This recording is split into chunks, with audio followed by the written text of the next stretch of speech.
एक अंधेरी रात में विक्रमादित्य के महल में एक बूढ़ा संत अचानक प्रकट हुआ। उसकी आंखों में एक अजीब सी चमक थी और वह रहस्यमयी ढंग से मुस्कुरा रहा था।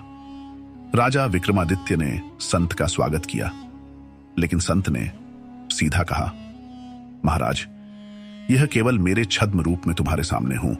असली स्वरूप देखना है तो मेरे साथ आना पड़ेगा। विक्रमादित्य ने शांत स्वर में पूछा, तुम कौन हो और यहां क्यों आए हो? संत की हंसी महल की दीवारों से टकराते हुए गूंज उठी। मुझे केवल तांत्रिक कह सकते हो। मैं तुम्हारी शक्ति की सच्चाई जानने आया हूं, लेकिन क्या तुम मेरे मायाजाल से पार पा सकते हो?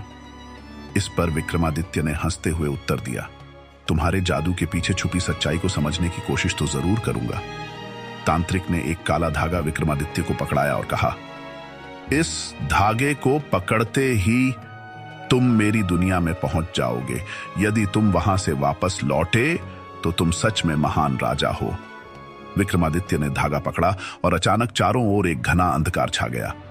अगले पल विक्रमादित्य ने खुद को एक अनजाने जंगल में पाया। वहां सैकड़ों आवाजें गूंज रही थीं, मानो चारों ओर परछाइयां जिंदा हो उठी हों।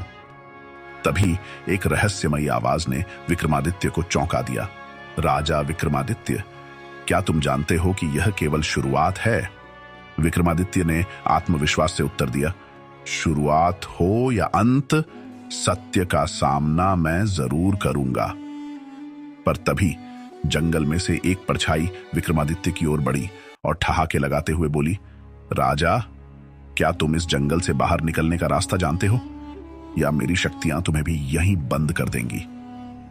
विक्रमादित्य ने उस परछाई की ओर नजरें उठाईं, जो धीरे धीरे घने कोहरे से बाहर निकल रही थी। उसकी आकृति धुंधली और डरावनी थी और उसकी हंसी का शोर पूरे जंगल में गूंज रहा था। विक्रमादित्य ने अपने आप को संयमित करते हुए कहा, जो भी हो, इस रास्ते को समझकर ही वापस लौटूंगा। परछाई ने धीरे से कहा, अच्छा, तो चलो देखते हैं तुम्हारी ताकत और बुद्धिमानी कितनी है। इस जंगल से बाहर निकलने के लिए तुम्हें 3 सवालों के जवाब देने होंगे। अगर एक भी गलत जवाब दिया तो तुम हमेशा के लिए इसी जंगल में खो जाओगे। विक्रमादित्य ने आंखें बंद कर अपनी आत्मशक्ति को मजबूत किया और फिर बोला, पूछो, मैं तैयार हूं।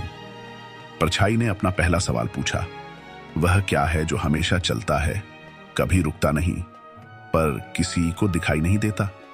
विक्रमादित्य ने थोड़ी देर सोचकर उत्तर दिया, वह समय है जो चलता तो रहता है पर किसी की पकड़ में नहीं आता।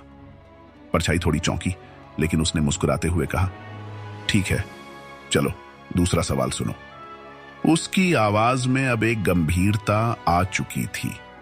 दूसरा सवाल था, ऐसी कौन सी चीज है जो जितनी ज्यादा होगी इंसान उतना ही ज्यादा खो जाता है?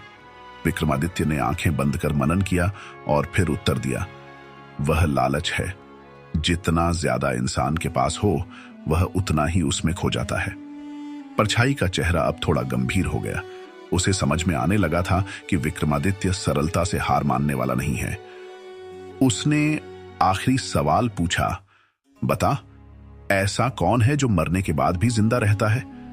विक्रमादित्य ने एक गहरी सांस ली और कहा, वह है एक महान व्यक्ति का नाम और उसकी कीर्ति। इंसान मर सकता है, पर उसकी अच्छाइयों का नाम और सम्मान अमर रहते हैं। यह सुनते ही परछाई के चेहरे पर एक शांति सी आ गई और उसकी आवाज गूंज उठी, तुमने अपने साहस और बुद्धिमानी से यह चुनौती पार कर ली। राजा विक्रमादित्य, तुम सच में महान हो।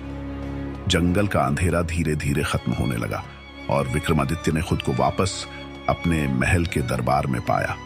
वहां एक गहरा सन्नाटा था, मानो कुछ हुआ ही ना हो।